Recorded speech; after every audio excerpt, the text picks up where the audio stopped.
Estamos a poquitos días de Semana Santa y de esto vamos a hablar hoy, como una preparación.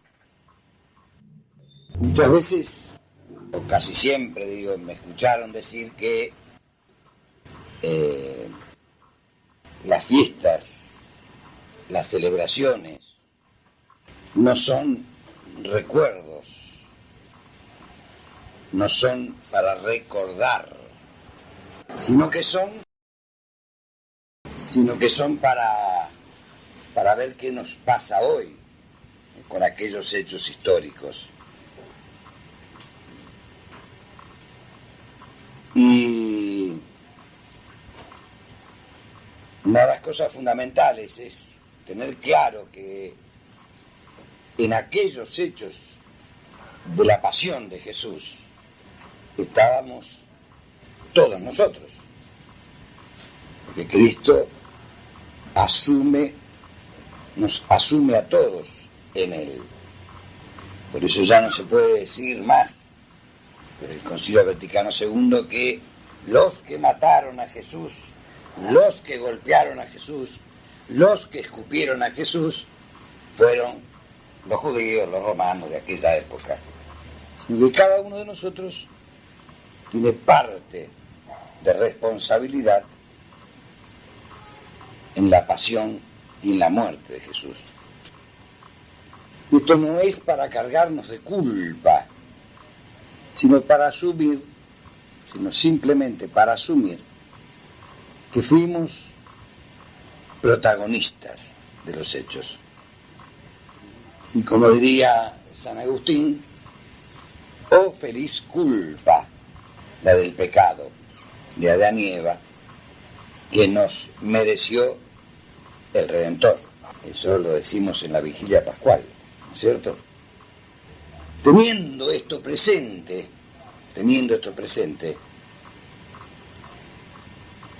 vamos a conversar, aunque ya en otras épocas lo he hecho, sobre los personajes, los famosos personajes, como hicimos en Navidad alguna vez, hicimos también el de la pasión. Y esto, ojo a esto, de no creer que todo lo que tienen cada uno de esos lo tenemos todo completo, sino lo que importa es qué partecita tengo de algunos, qué parte grande tengo de otros. No podemos tener la soberbia de decir que somos iguales que Pilato, que Herodes, que los sacerdotes, que Judas, que... No tenemos esa grandeza de ser tan pecadores, porque si no, a veces tenemos la soberbia de el ser el mayor pecador del mundo. ¿Quién es? Yo. No, cada uno de nosotros es el pecador que es. Por eso tampoco es esto para cargarnos de culpa, sino para ver qué cositas, y en algunos personajes, qué cosas tengo que cambiar. Queda claro esto. Porque si no, es como los estudiantes de psicología o de medicina, ¿no? Que al principio, cuando van estudiando, creen que tienen todo ello adentro, ¿no? Pero que estudian, pero eso lo tengo, esta parte eso lo tengo.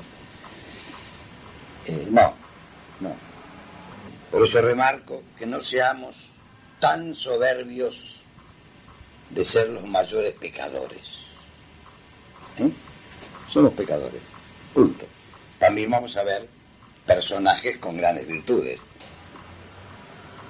Y vamos a comenzar por supuesto, por Pilato. En la historia quedó, y vos te lavas la mano como Pilato, ¿no es cierto? ¿Por qué es esto? Porque Pilato no se juega por aquello que cree. Él está convencido de que Jesús era inocente, absolutamente convencido. Sin embargo, no se juega frente a esta certeza que él tenía. No toma la decisión correcta. Motivos. En él había 2 o 3. En nosotros, cuando no nos animamos a juzgarnos por lo que creemos, puede haber otros motivos. Sin duda que en él el motivo principal es que no quería perder el poder. Era un adicto del poder. Era un acomodaticio. Acomoda su última decisión a su conveniencia. Eso es un acomodaticio. En nosotros se da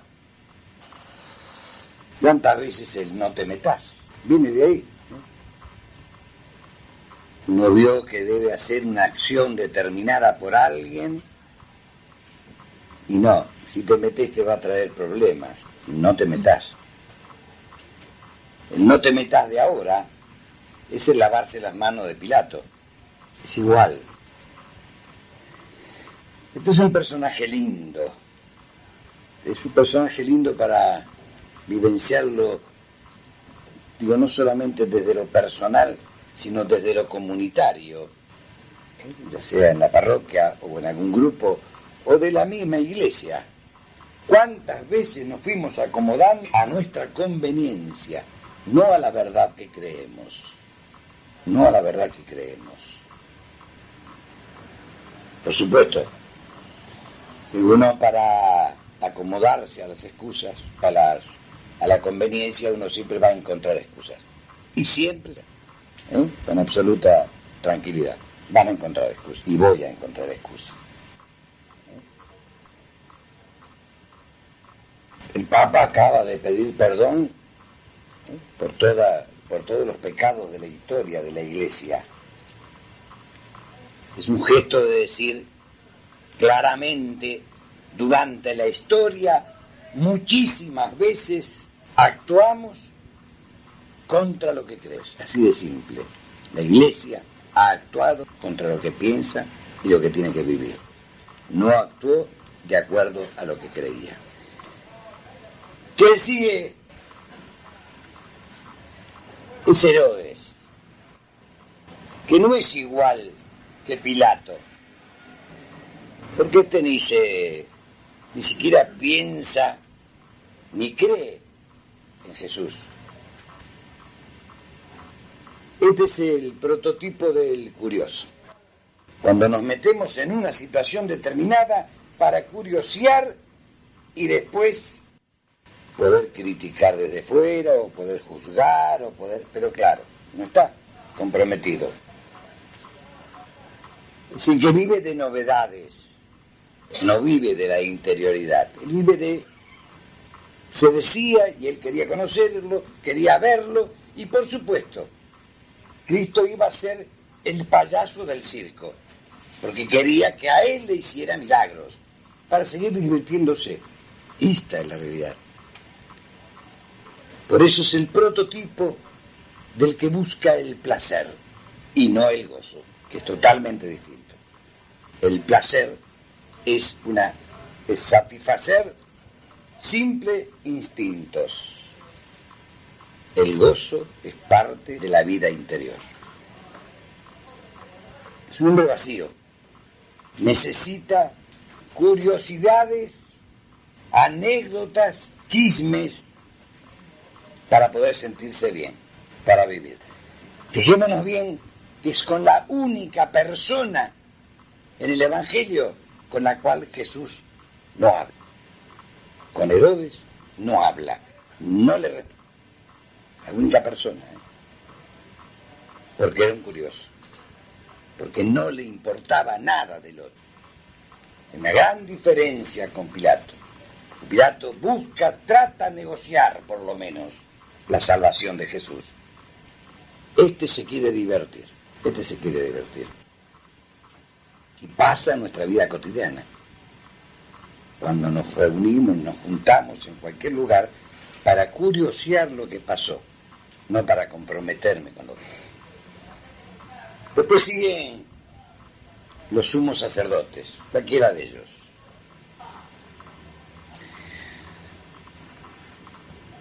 Bien de cura esto,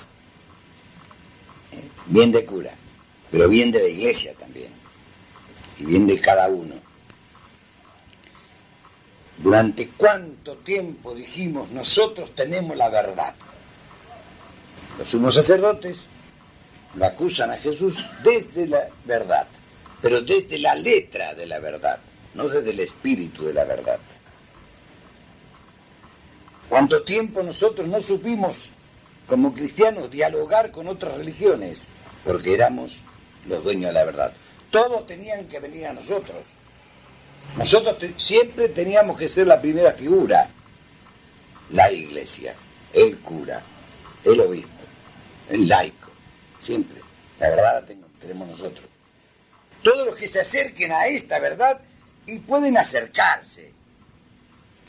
No meterse, sí acercarse nada más. Estos sumos sacerdotes son los prototipos de la soberbia. Bien clarito, la soberbia. Quien no piense como nosotros, quien no piense como yo, ese debe ser condenado. No puede ser. Ya hemos hablado tantas veces, ¿no? Cuánto mal se hace cuando somos o cuando llevamos como bastión la verdad. La verdad.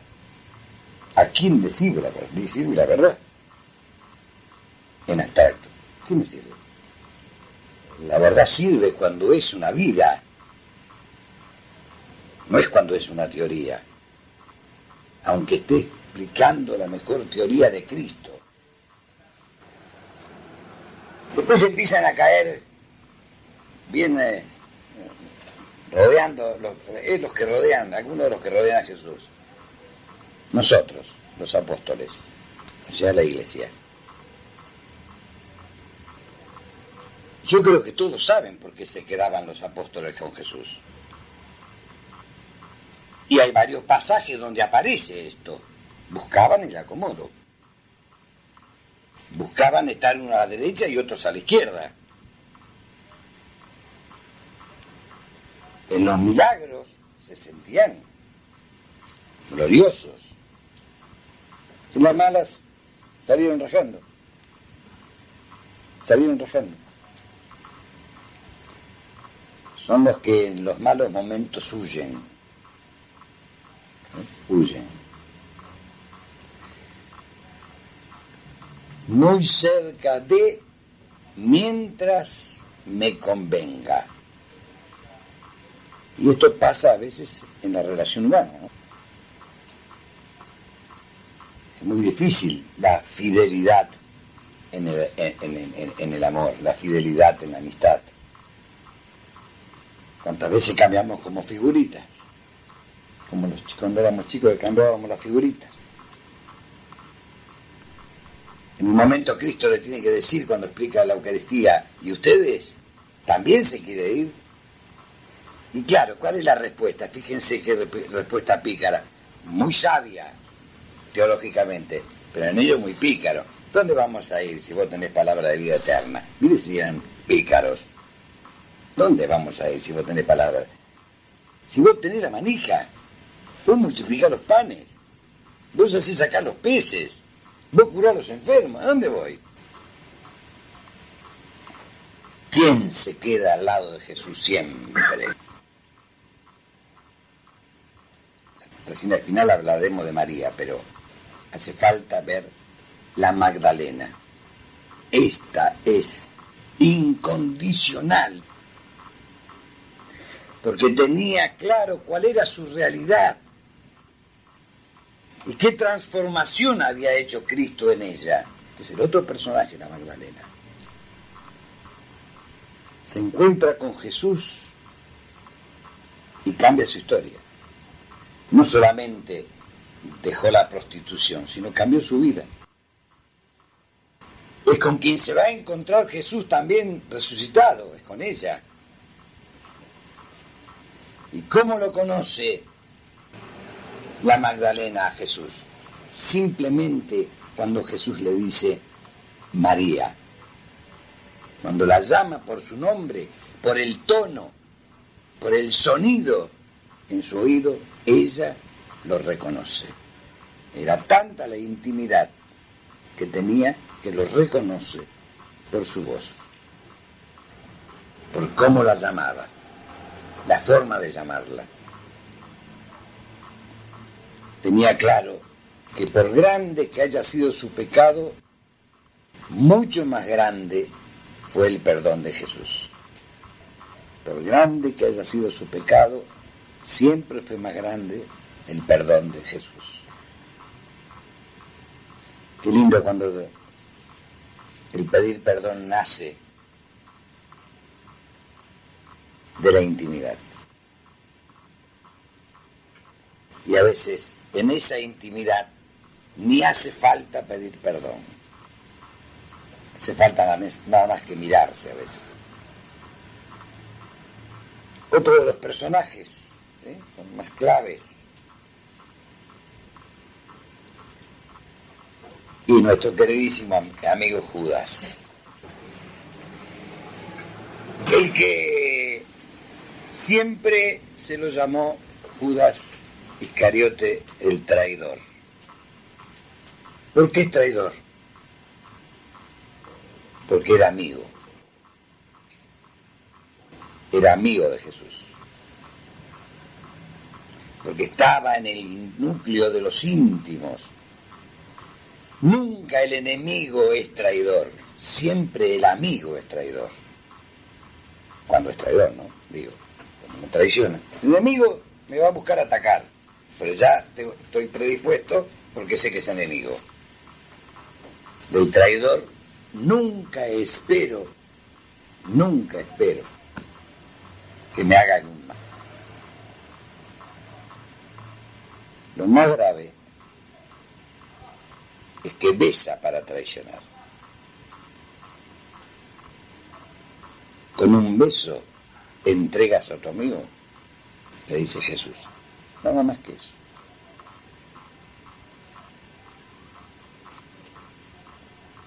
Como nos duele cuando alguien nos traiciona, ¿no?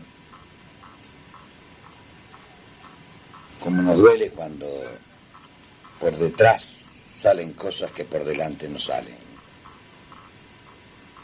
Por supuesto, que siempre va acompañado con otra falla. Judas es traidor porque es ambicioso. De todo, incluido el amor, quiere hacer un negocio. De todo, incluido el amor, quiere hacer un negocio. Y no le importa quién caiga. No le importa quién caiga. La ambición es su objetivo.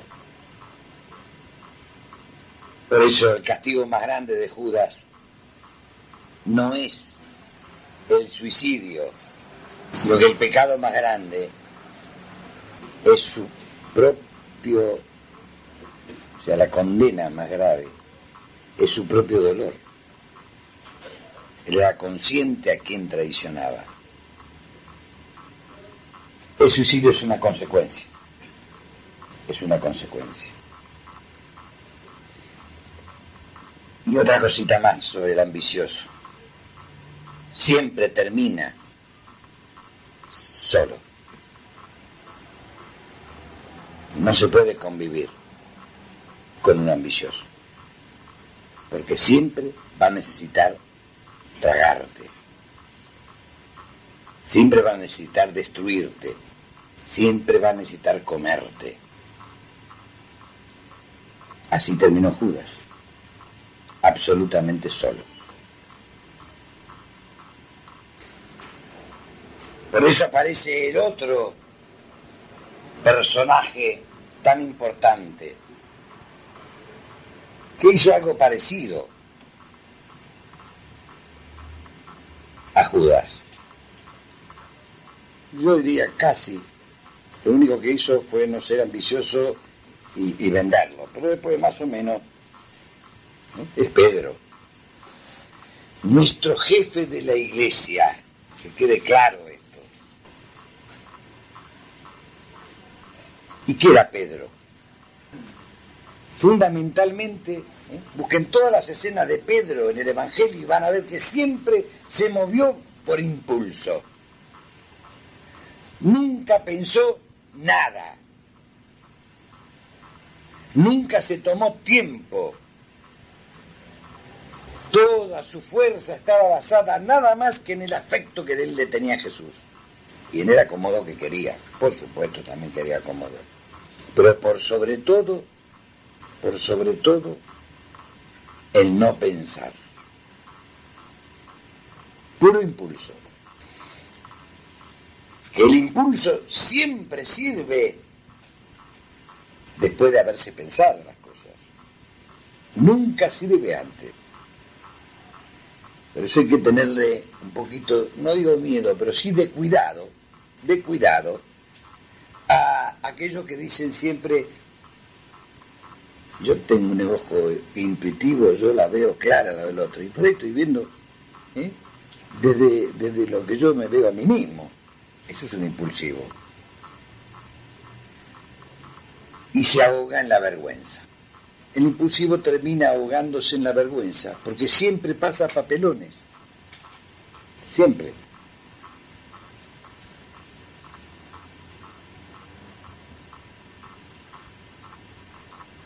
El impulsivo, igual que Pedro, parecen fuertes y por dentro son miedosos. Por eso saca la espada, le corta la oreja a Malco y después Cristo dice: pará, dice, si así nos arreglan las cosas, dice Jesús.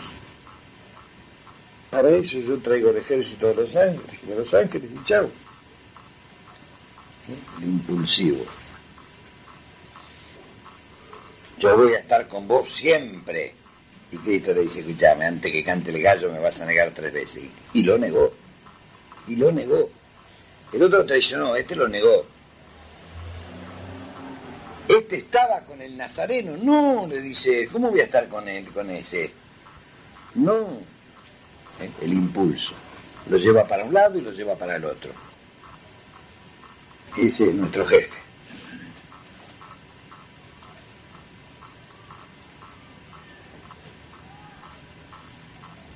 Eso que popularmente decimos cuántas veces hay que contar hasta 100 antes de actuar. Es esto. Pedro no pensó nunca. Empezó a pensar después del Espíritu Santo, pero antes, yo creo que lo único que pensaba es cómo se sacaba un pescado, un pez, pero otra cosa. Pedro, el gran Pedro, el tipo más sencillo de todo, el más simple, era un simplote, era un gran tipo. Esos tipos que son impulsivos, pero sí, siempre un poquito por quedar bien, pero por otro lado también porque lo quiere al otro, ¿viste? Pedro es bueno de adentro. Pedro es como uno de nuestros gauchos del campo, ¿no? Que vos los ves y son buenos por dentro. Ese era Pedro. Un gran tipo. Es un gran tipo, y lo voy a dejar a Pedro, es un gran tipo porque cuando lo mira con Jesús, cuando se miran con Jesús, los dos se entienden. Y él se pone a llorar. Nada más. No le dice nada. Se pone a llorar. Otro gran personaje, bíblicamente creo que es el símbolo de lo que debe ser la iglesia y cada uno de nosotros siempre, es el Cireneo. El Cireneo es Cireneo por mandato. No es por amor. A él le ordenan que lleve la cruz de Cristo. Pero pasa a ser un símbolo para la Iglesia para siempre, porque podríamos pensar hipotéticamente que si el cireneo no hubiese querido, y por ahí Cristo no llegaba al Gólgota. Llega Jesucristo, el Gólgota, gracias a él. Porque el que carga la cruz es el cireneo. La mayor parte del camino, el que carga la cruz es el cireneo. Somos nosotros los que cargamos la cruz. La historia de la humanidad es la que carga la cruz. Siempre y cuando carguemos las cruces de los demás. Por eso la iglesia, nosotros, cada uno, siempre tiene que ser cireneo, porque es muy probable que en muchas cosas el otro no pueda llegar sin nuestra ayuda. Es muy probable que muchos no llegan. ¿Qué personaje el cireneo? Lo alivia a Jesús. Lo alivia a Jesús. Le hace más llevadera esa última parte de su vida acá en la tierra. Por eso tiene sentido que la Madre Teresa, uno de los trabajos de la Madre Teresa era bañarlos y perfumarlos a los que se estaban muriendo para que murieran con la dignidad de persona humana, ese instante nada más. Me dice, pero hermana, se va a morir, por eso, para que muera como una persona digna. Entonces todo el acompañamiento para algún grupo de personas era acompañarlo a ese instante de morir, bañadito y perfumado y cambiado. En ese instante, en ese rato, en ese momento, cuanto duraba, esa persona fue aliviada de todos sus dolores, porque tuvo a alguien que lo bañó, que lo cambió, que lo perfumó y se quedó hasta el momento de la muerte. Gesto chiquito parece, ¿no? Trabajo chiquito. Sin embargo, qué hermoso es ser cireneo. Pero hace falta, para ser cireneo, hace falta dejar que los demás sean cireneos míos. Si no, siempre vamos a caer en la soberbia de llevar la cruz de todos. Y la mía, yo solo no puedo. Por consiguiente necesito quien lleve la cruz mía también.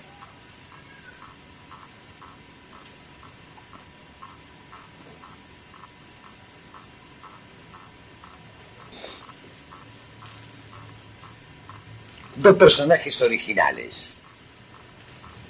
El centurión en la cruz, que, digámonos que es el único, diríamos, todos los que estaban ahí alrededor vociferando y gritando, es el único que entiende, comprende y cree en la interioridad de Jesucristo.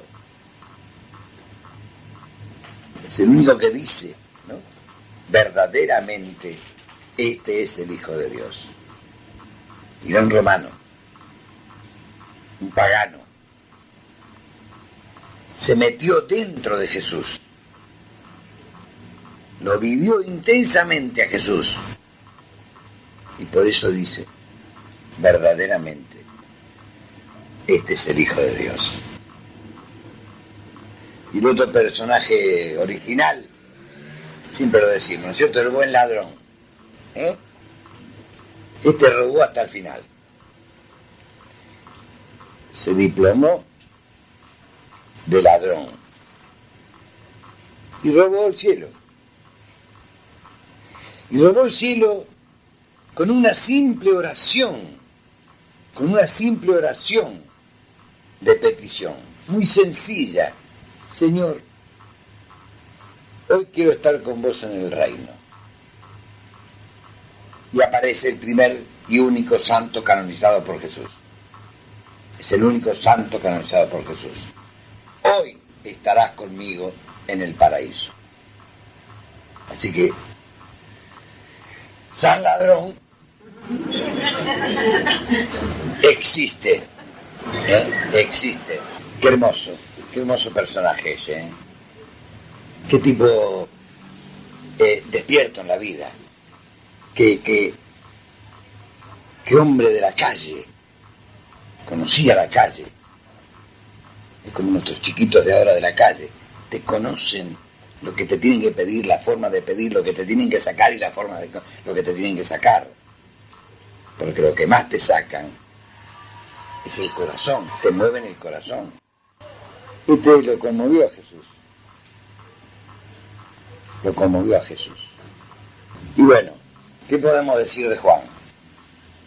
Este sí es el amigo fiel. Se quedó como siempre, calladito. El amigo fiel, o toda persona fiel, habla muy poco, profundiza mucho. Es el único que conocía todas las intimidades de Jesús. El único, porque sabía oír, porque estaba atento, porque era fiel. Juan es un personaje de esos. No es porque era lindo, como lo pintan las estampitas, porque era bonito, porque era jovencito. Bueno, iba a decir una barbaridad, pero porque no era maricón, Quiero que quede claro, porque siempre en las, ahora se lo muestra de otra forma, un poco más hombre, pero antes, un nenito de mamá, no, era un pescador también, pero es fiel porque está en la intimidad del otro, está en el silencio, es aquel que se apoya la cabeza en el pecho de Jesús. Y Jesús es el único que dice quién era el que lo iba a traicionar. Es el único. Y por último, dejamos algunos personajes como habrán visto, pero por último vamos a la pintura mayor, que es la Virgen María. Yo pensaba cuando hacía esta parte de la Virgen, digo, o sea, me acordé de eso, de que todo lo guardaba en su corazón, ¿no? O sea, cómo llegó hasta ese momento viviendo una intimidad tal con Jesús, con su Hijo y con los demás, que lo tenía todo dentro de su corazón. Y todo ese padecimiento, hasta el momento mismo de la cruz, ella lo vive desde dentro. Sufre todo. La Virgen, en la pasión y la muerte de su Hijo, se sufrió todo. Sufre una de las cosas tan duras como la injusticia. Sufre otra cosa más dura que la injusticia en ciertos momentos, que es la impotencia. No puede hacer nada por su Hijo. No puede hacer nada por su Hijo. Sufre el maltrato y sufre la soledad. Sufre la soledad.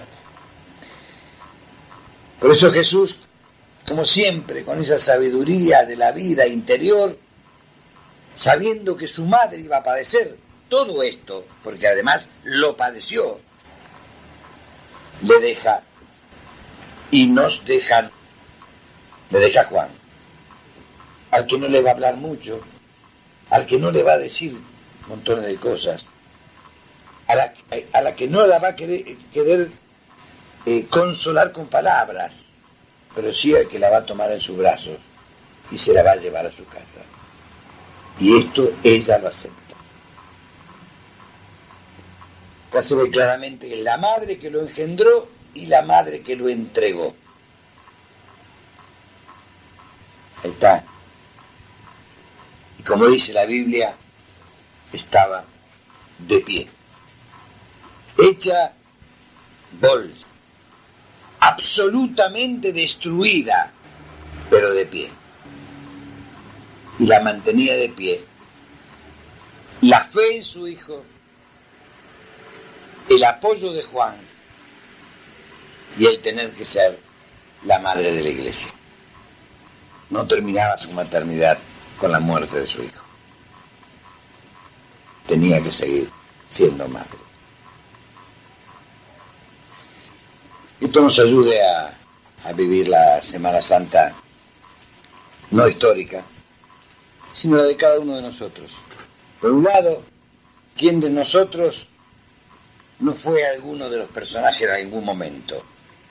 Pero también, ¿quién de nosotros no fue alguna vez también amigo fiel? No con Jesús. Ya sabemos que ese verso se acabó. No con Jesús. Fiel con el otro. ¿Y quién de nosotros, mujeres y varones, no fuimos madre de algunos otros?